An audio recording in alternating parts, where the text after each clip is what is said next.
Everyone's gone and I'm heading home too. This regime has already collapsed, and we should surrender. I just hope the people won't take revenge on us. Everyone's gone, this regime is finished. On March 10th, a member of the Basij militia, affiliated with the Iranian Islamic Revolutionary Guard Corps (IRGC), filmed a video outside a military camp that had been converted from a school. The Basij militia is one of the most hardline armed groups within the Iranian regime, akin to China's national security system. For years, it has served as a tool for suppressing domestic protests. Therefore, the release of this video carries significant meaning, widely interpreted as a sign of weakening morale within the regime's military ranks, and a collapse in the spirit of its grassroots law enforcement forces. On March 6, the headquarters of the IRGC was destroyed, and a soldier at an Iranian military base filmed a video saying, "Since the day Khamenei was killed, American and Israeli missiles have destroyed every military base in Iran.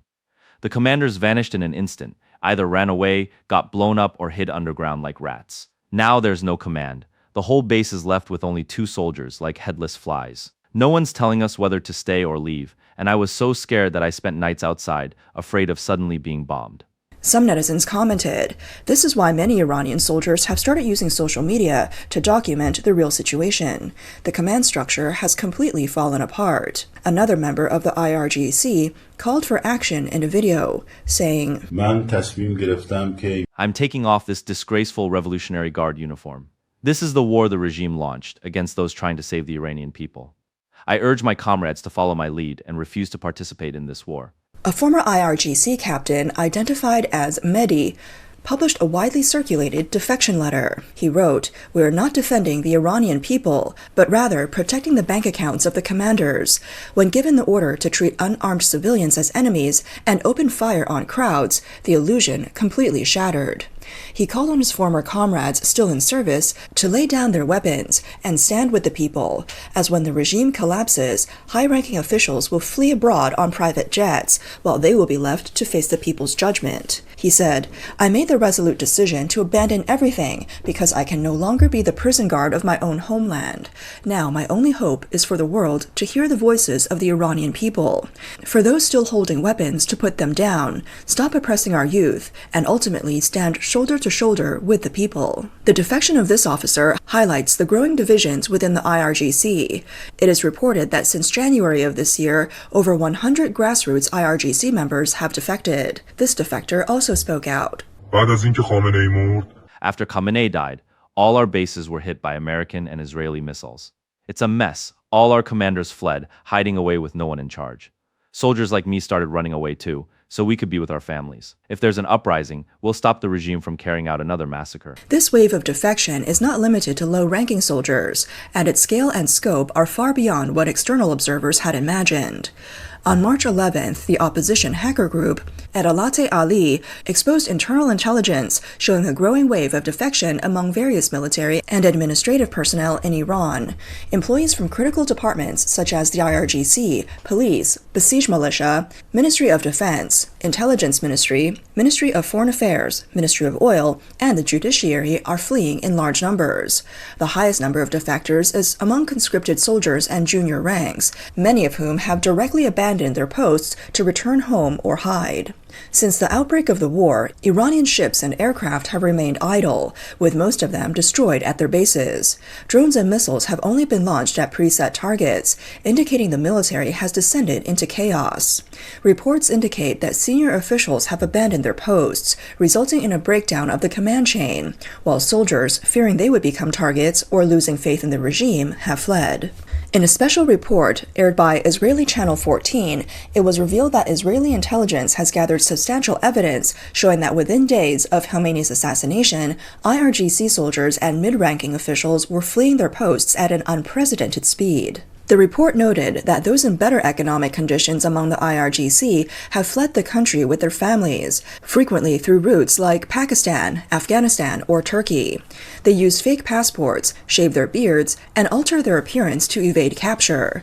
Israeli officials view this wave of defectors as crucial evidence of the collapse of Iran's psychological defense. Additionally, according to a report by Iran International, a conscript stationed at a military base at the Loristan province of western Iran Iran revealed that after Khamenei was killed, the base commander abandoned his position. Without leadership, the conscripted soldiers were forced to withdraw from their base and took refuge in the nearby fields. These runaway videos have not only weakened the regime's ability to suppress the population, but also bolstered domestic protests, accelerating the internal collapse of Iran. Currently, the newly appointed supreme leader, Mojtaba Khamenei, quickly succeeded to power with strong support from the IRGC, but he has not made any public appearances, and reports indicate that he himself was injured in an airstrike. Recent reports also state that many Iranian officials, including Foreign Minister Abbas Araghchi, have fled Tehran for the northeastern city of Mashhad or the Pakistani city of Abbottabad, from where they are issuing war directives. It is said that Abbottabad is where Osama bin Laden had once taken refuge. Meanwhile, long-standing structural issues within the Iranian military have been exacerbated by the war. Iran's military structure is a dual-track system, consisting of the regular army, Artesh, and the IRGC, which directly pledges loyalty to the supreme leader. The IRGC has superior resources and greater power, and has long been considered the regime's personal guard, while the regular army has been relatively marginalized. After the war broke out, this inequality quickly transformed into an open rift, with tensions between the IRGC and the regular army rising steadily. Multiple reports have indicated that the Iranian military is under immense pressure, with resource shortages, communication breakdowns, and widespread desertions. Some reports suggest that due to shortages of ammunition, food, and water, some soldiers were forced to abandon their bases and take refuge in nearby towns. Some units have reportedly been issued only 20 rounds of ammunition per 2 soldiers. IRGC personnel have reportedly refused to transport regular soldiers to hospitals due to shortages of ambulances and blood. The practice of treating regular army personnel as cannon fodder has severely undermined morale. Regular army soldiers, in despair, have burned images of Khamenei while shouting, "We pledge alliance to the Iranian state, not the Islamic Republic." Some regular army units have even started refusing to carry out attack orders issued by the IRGC. The IRGC itself faces significant challenges, including shortages of food and basic supplies. Missile units are experiencing communication breakdowns, and the leadership seems more concerned with maintaining missile systems than supporting frontline troops. Mobilization efforts have been ineffective, with many reserve personnel failing to report for duty and instead leaving to help their families move to border areas. Decentralized prediction market platform Polymarket has placed the likelihood of the Iranian regime collapsing by 2026 at 34%, with analysts citing the mass exodus as a leading indicator of imminent collapse. Iranian officials have denied the claims of mass defections, asserting that the military is operating independently. However, multiple sources of intelligence and video evidence show that the regime's repression apparatus is crumbling from within, and the likelihood of an Iranian uprising is increasing. In the early stages of the war, the U.S.-Israel coalition focused on high-value strategic targets such as missile bases, nuclear facilities, and command centers. However, as the situation progressed, the targeting strategy shifted. Since the war began, Iran's internet connectivity has been reduced to just 1%, and checkpoints have been set up to prevent uprisings. The coalition has begun systematically dismantling Iran's ground-level repression apparatus, shifting targets to besieged bases, street checkpoints, and police stations, which are directly connected to the public. A video released by the Israeli Defense Forces shows their drones precisely targeting besieged militia checkpoints on Tehran's streets, aiming to clear the way for Iranian people to take to the streets. The once feared militias, under the threat of drones, either fired wildly or abandoned their positions. The precision and lethality of the airstrikes have thrown Iran's security forces into a state of extreme panic. Tehran's Moshiria police station was reduced to rubble. To avoid airstrikes, soldiers serving the regime were forced to abandon their barracks, gathering on the streets like beggars, some wrapped in blankets sleeping in cars, others hiding beneath bridges. There was even the bizarre sight of police officers holding outdoor offices, pro-Islamic regime members sitting outside, unwilling to enter buildings, fearing they might become the next targets for beheadings. In stark contrast to the panic and collapse within the military and police forces is the reaction of the Iranian public. Many Iranians are not frightened by the war, but rather show joy and celebration. Various scenes of celebration have circulated on social media. Some play guitar under the night sky, with explosions in the background. Others enjoy drinks and barbecue on their rooftops while watching distant bombings. When underground facilities are bombed, People filming cheer and applaud. A Tehran-based engineer interviewed by the New York Times revealed a startling fact. He said that some Iranians feel comfortable with the ongoing bombings. He said, if a night passes without airstrikes, they feel uneasy, fearing that the war might end but the regime remains. The engineer lamented, "We have paid enough. The Islamic Republic must go. Our lives are worthless to this regime. We are merely human shields for the government." Certain mainstream media outlets constantly highlight the horrors of war, but they never ask, what kind of life is worse than war?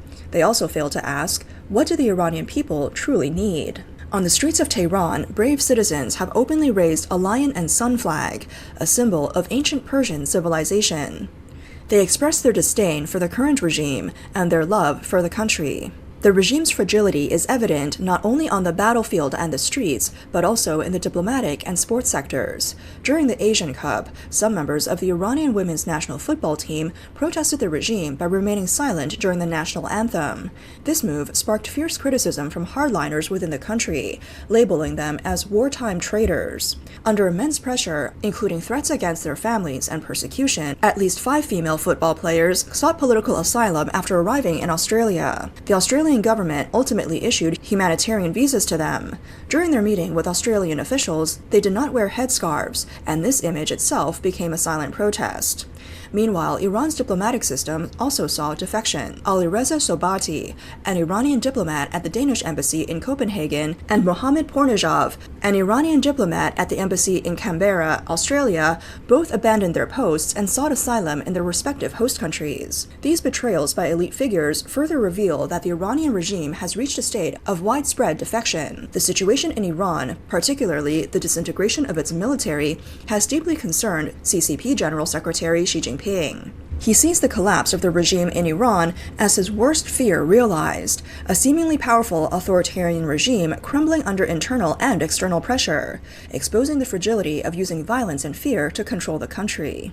On March 7th, during a full meeting of the Chinese delegation to the National People's Congress, Xi Jinping delivered a threatening speech. He shifted from his usual emphasis on loyalty to a more menacing term, 2 hearts. He warned, the military holds the guns, and there can be no one in the military with 2 hearts towards the party, and no place for corrupt elements. We must relentlessly advance the anti-corruption campaign. 2 hearts, in Xi's context, clearly refers to loyalty towards him personally. This shift from a demand to a direct threat is unprecedented and reveals his deep insecurity about potential military coups. His words resemble those of a gangster boss who, after losing support, resorts to threatening his remaining subordinates. Xi's fear is not without reason. Since coming to power, he has never stopped purging the military, and the scale and depth of his actions have been unprecedented. In recent years, these purges have become more frequent and intense. From the collective purge of senior members of the rocket force to the mysterious disappearance of Defense Minister Li Shangfu, to the downfall of key generals like Zhang Youxia, He Weidong, and Liu Zhenli,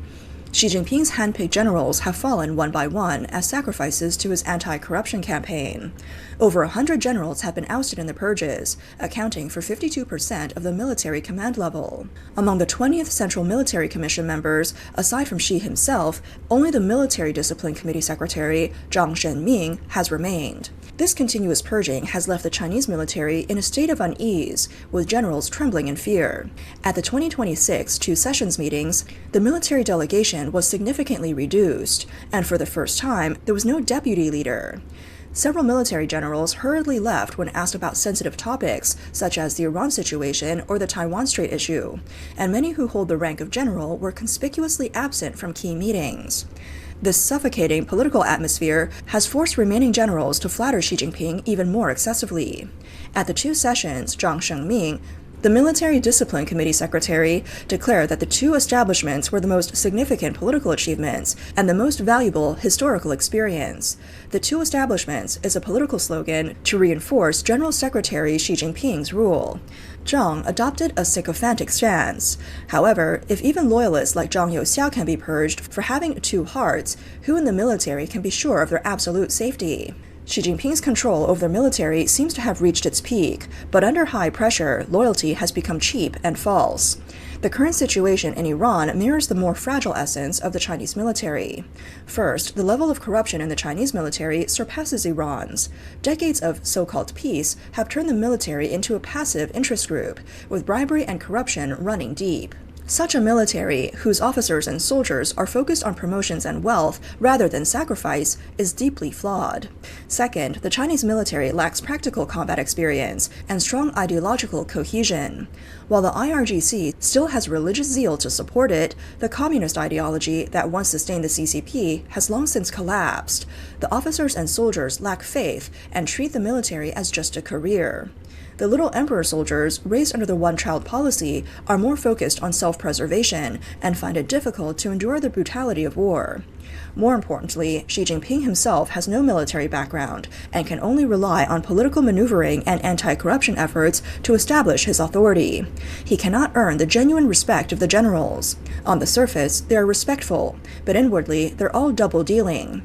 Especially on the issue of using military force against Taiwan, Xi Jinping's persistence has caused most generals who are aware of China's true combat capabilities to doubt the success of such an operation.